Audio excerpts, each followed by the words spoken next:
Ahoj opět z Jugoučka.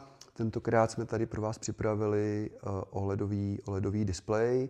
Já jsem si mu dal takový název wallpaper, ani nevím, jestli se tomu tak říká nebo ne. Každopádně je to originál LG 55 4K OLED. Jak můžete vidět, tak dneska vlastně už ty OLEDy, přímo panely, tak jsou tlustý zhruba 1,5 mm, takže opravdu já proto tomu říkám wallpaper. Horní deska je hliníková, alumíniová, 100% kvůli chlazení. Samozřejmě z druhé strany už je ten OLEDový panel. Máme tu T-Cony, máme tu T-Con board.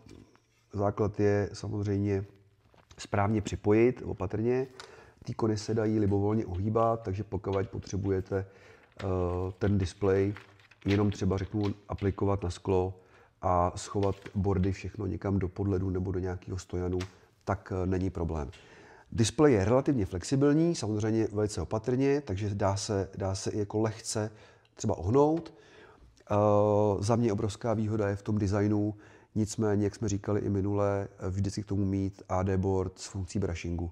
U 4K OLEDů je to 100% nutnost, jinak se vám to vypálí a vy o něj přijete.